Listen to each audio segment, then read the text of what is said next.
솔직히 저보고도 죽음이 좋소 싫소 그러면 싫지요.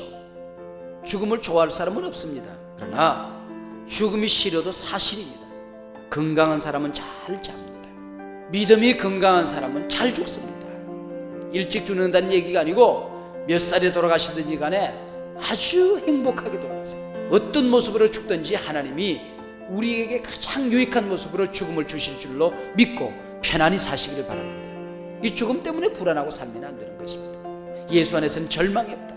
예수 안에서는 언제나 소망이다. 오늘이 내 인생의 마지막 날이라도, 오늘 밤에 주님이 재림하신다고 할지라도 언제 어떤 모습으로 간지 아멘 하셔야 됩니다.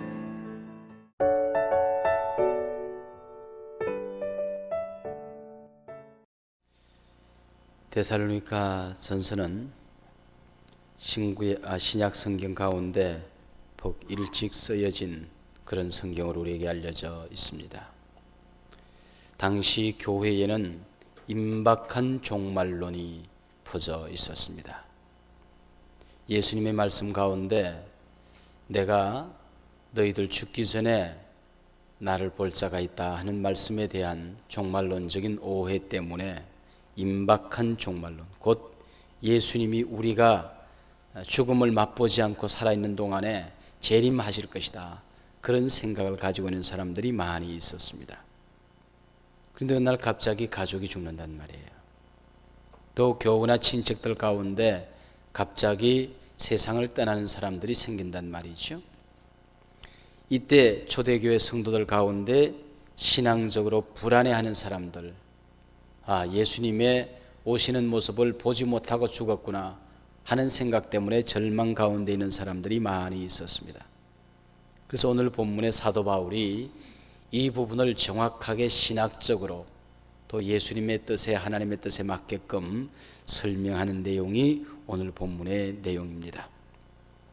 우리 예수 믿는 사람들은 죽으나 사나 우리는 소망 가운데, 그리고 예수 안의 죽음이라는 것과 예수 바깥의 죽음이라는 것은 엄연한 다른 죽음이다 하는 것을 우리에게 가르쳐주고 있습니다. 그래서 우리가 예수 안에서 죽게 되면 반드시 부활을 경험하게 될 것이고, 그 부활은 예수님이 이 땅에 다시 오심으로써 형성되어지는 재림 사건과 밀접한 관계가 있다고 하는 것, 예수 바깥에서 산다고 하는 것은 진정한 삶일 수가 없듯이 예수 안에서의 죽음이라고 하는 것은 진정한 의미에서 죽음이 아니고 영생으로 이어지는 또 다른 시작이며, 또 이 땅에 있어서의 육의 죽음도 곧 부활하여 영원으로 이어지는 삶을 살게 된다 하는 내용으로 오늘 본문이 이어지고 있습니다. 우리에게 전해오는 얘기에 의하면 김한란 박사는 마지막 돌아가시면서 내가 죽을 때에 장송곡을 부르지 말고 승리의 행진곡을 불러달라, 그래서 유명한 얘기로 우리 가운데 남아 있습니다.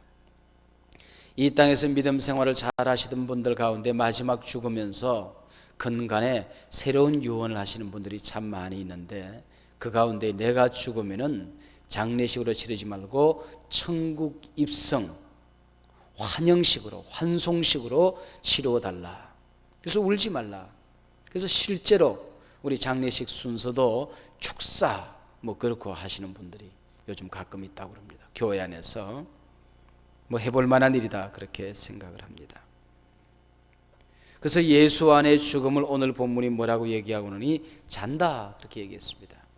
이 잔다고 하는 말은 이미 예수님께서 잔다, 죽은 것 아니다, 나사로가, 우리 친구 나사로가 잔다, 우리가 깨우러 가자, 그렇게 주님이 말씀을 하셨습니다. 그래서 오늘 본문에도 보면 잔다 하는 말이 자는 자, 자는 자, 자는 자, 그래서 자는 자란 말도 세 번이나 반복적으로 등장하는 것을 볼 수 있습니다.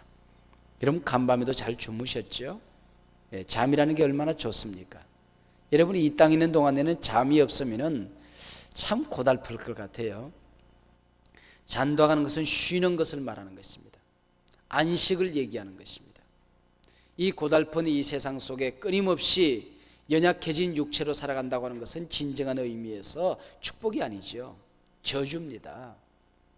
여러분 오늘 이런 모습으로 계속해서 늙어가고 있는데 한 150이나 200살쯤 살아보십시오. 그 본인에게도 그렇지만 주변의 사람들 얼마나 큰 고통이겠습니까? 여러분, 적당히 살 만큼 살고 돌아가신 분들, 잘 돌아가신 분들을 호상이라고 그래요. 호상. 옛날 어른도 호상이라고 그랬다고요. 이게 이 땅에서 끊임없이 산다고 하는 게 그게 축복이 아니죠. 그래서 주님이 다시 이 땅에 재림하시는 시간까지 우리가 적당히 살고 잠깐 쉬는 겁니다. 안식이에요. 잠이라고 하는 것이 그렇듯이 죽음이라는 게 그런 거지요. 그래서 자는 것을 우리 죽음을 잔다고 표현하는 것은 안식을 얘기하는 거예요. 쉬는 걸 얘기하는 것입니다. 자, 그러면 잠자는 사람은 깨지 않겠습니까? 아침에 우리처럼 새벽 예배 나오는 사람들은 조금 일찍 깰 테고, 모처럼 휴일이라서 늦게까지 자는 사람이 있을 뿐이지 반드시 깨는 것 아니겠습니까? 마찬가지로 잔다는 표현은 죽은 자들이 깨어날 때가 있다는 것입니다. 예수 안에서 죽은 자도 깨어날 것이고 예수 밖에서 죽은 자도 깨어날 시간이 있는 것입니다. 이게 잔다고 하는 표현 속에 있는 신비입니다. 자, 자는 아들 보고 엉엉 우는 부모가 있습니까? 부모님이 고온히 주무시는데 아이고 아버지 아이고 머리 우는 사람이 있습니까? 죽음을 보고 잔다는 얘기는 절망하지 말라는 겁니다. 왜 우느냐는 거죠. 여러분, 잠이 오지 않는 게 그게 얼마나 괴롭습니까? 저는 아무데나 자고 싶을 때 잡니다. 하나님이 제게 주신 참 큰 축복 가운데 하나입니다. 차를 타고 자야지 그러면 딱 붙이면 그다음 1분 내에 잠이 됩니다. 언제 어디서든지. 그리고 낮잠, 고나다. 의자에서 내가 10분쯤 자야 되겠다. 딱 붙이면 그 순간에 한 30초 내에 잠이 들어요. 낮이고 밤이고 언제든지 뭐 차를 타든지, 심지어는 길바닥에도 앉아서 이렇게 아무 기둥이라도 나무 토막이라도 앉아 기대면 잘 수 있어요. 저는 하나님이 제게 주신 큰 축복 가운데 하나입니다. 그래서 잠을 수시로 보충하면서 삽니다. 그 얼마나 좋은지 몰라요. 그런데 잠이 잘 안 되는 분들이 있어요. 저녁에 이렇게 자는데 그것도 뭐 한 10분이나 있으면 모르지만 그걸 30분, 1시간쯤 여러분 잠이 안 오고 이리도 척 저리도 척 없어요. 그것처럼 괴로운 게 없습니다. 잠을 자고 싶을 때 잘 수 있는 게 축복이에요.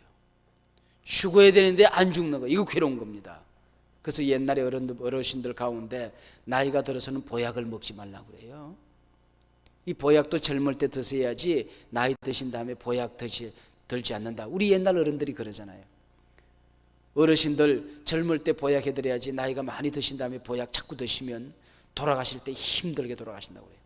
죽었나 싶으면 깨어나고, 유언 다 하고 싶으면 하품하면 어우 하고 또 깨어나고, 그렇게 한 몇 달 동안 그러고 나면요 온 가족이 진액이 빠진다고 그래요. 그래서 나이 드신 분들 가운데 보약을 많이 드지 마라, 그렇게 옛날 어른들이 그러신다고요. 잘 때 자야 된다는 얘기예요. 그게 오늘 본문의 얘기입니다. 건강한 사람은 잘 잡니다. 잘 자요. 저희 어머님은 보면 건강하셔서 저녁에 딱 누우시면 그냥 잘 주무세요. 그 건강하시거든요. 믿음이 건강한 사람은 잘 죽습니다. 일찍 죽는다는 얘기가 아니고 몇 살에 돌아가시든지 간에 아주 행복하게 돌아가세요.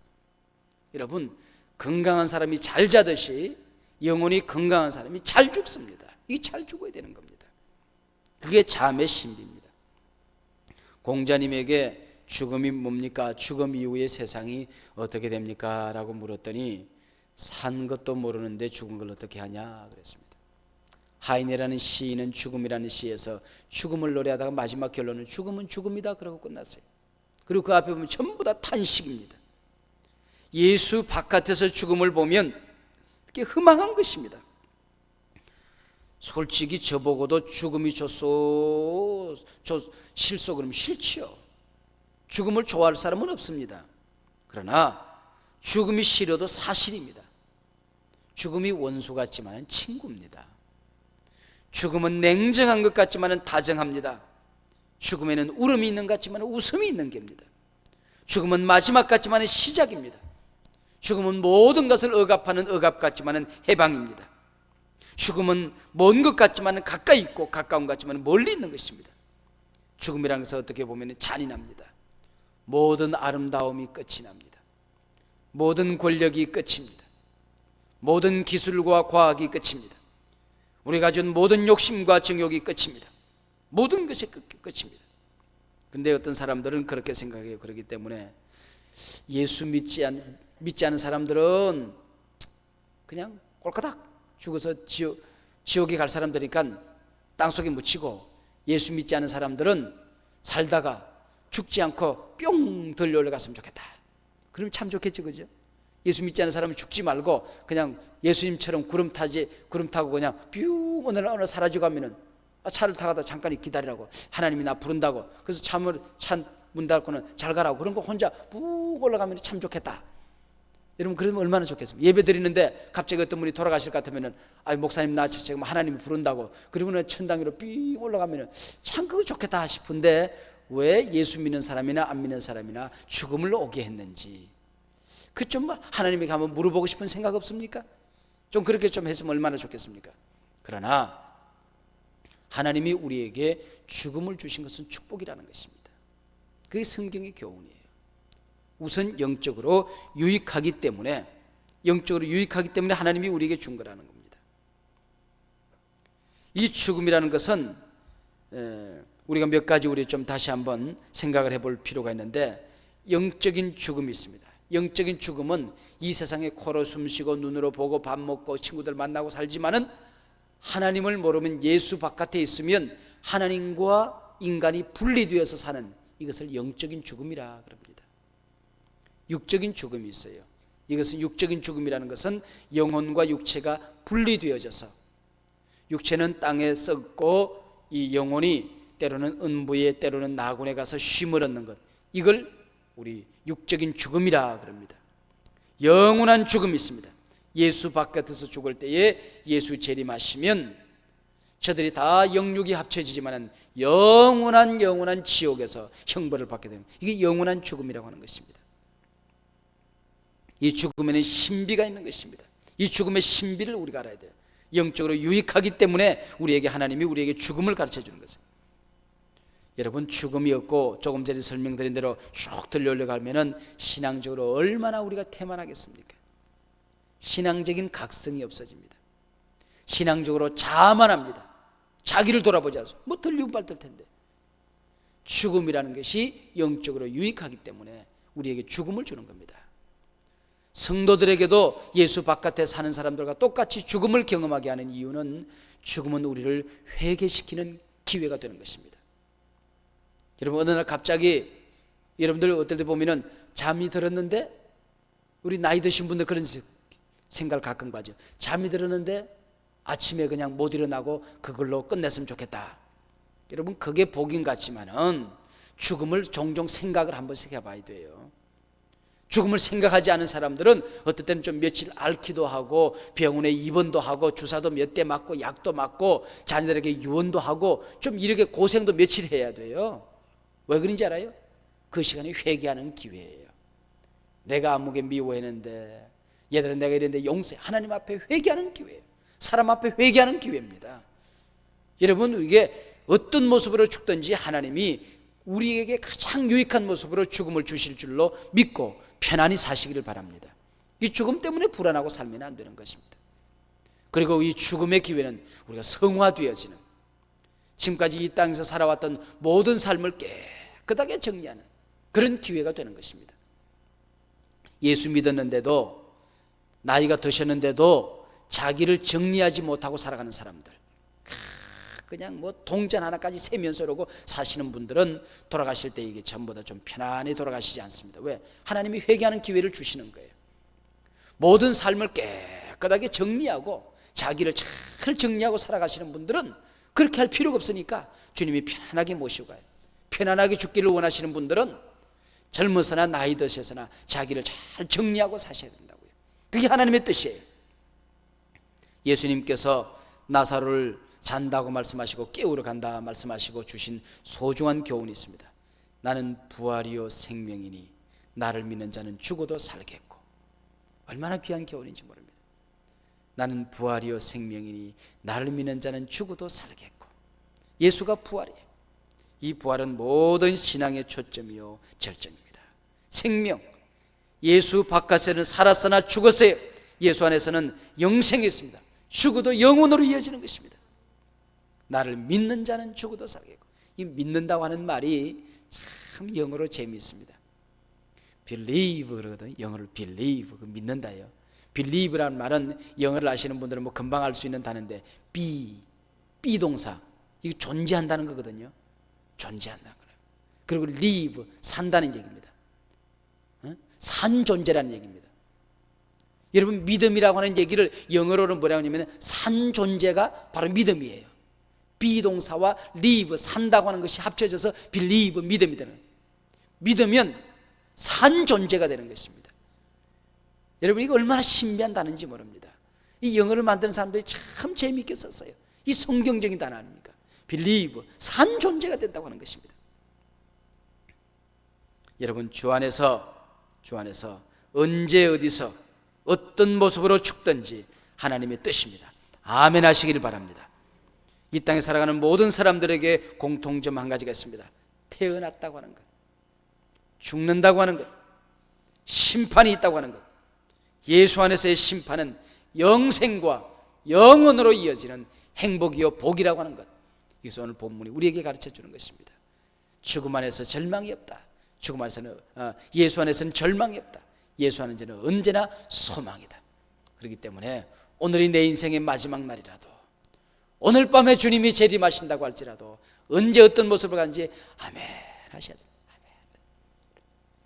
이번에 우리가 부부동산에 가서 우리 영적으로 또 신앙적으로 깨끗하게 자기를 정리하는 부부가 함께 언제 어떤 모습으로 죽든지 간에 깨끗한 모습으로 우리가 살 것을 우리 약속하는 그런 거룩한 순결한 삶을 하는 그런 예식을 가집니다. 마지막 시간에 다 우리 부부가 함께 깨끗하게 순결하게 살자. 영적으로도 육적으로도 순결하게 살자. 그래서 부부가 함께 지금까지 어떤 모습으로 살았든지 간에 다 잊어버리고 용서하고 마지막에 함께 부부가 함께 순결을 서로들 약속하는, 주님 앞에 설 때 영적으로 순결한 모습으로 주님을 매하자고, 그리고 육적으로 지금까지 서로들 자기 영혼의 육체에 때를 묻히고 살았던 사람들, 정신적으로 가치관적으로 더러움을 묻히고 살았던 서로들 다 용서하고 순결을 서로들 약속하는 그런 예식을 가집니다. 얼마나 행복한 시간인지 몰라요. 물론 저도 지금까지 믿음 안에서 살았지만 하나님 앞에서 또 가족 앞에서 순결을 서로들 약속했을 때에 얼마나 그 시간이 좋은지 모릅니다. 그 서로들 믿음을 가지고 사는 거예요. 여러분들, 우리가 주님 앞에 설 때에 정말 부끄럼 없는 영적으로 우리 마음이 늘 주님으로 모시고 살았고, 또 우리 육체를 더럽히지 아니하고 순결하게 주님을 맞이한다고 하는 것, 얼마나 복된 일인지 모릅니다. 주님 앞에서 어떤 모습으로 주님을 영접하든지 간에 순결함으로 소망 가운데 주님을 영접할 수 있는 오늘 복된 준비를 하는 오늘 아침 되시기를 바랍니다. 우리 주님께서 가르쳐 주신 기도 하시겠습니다.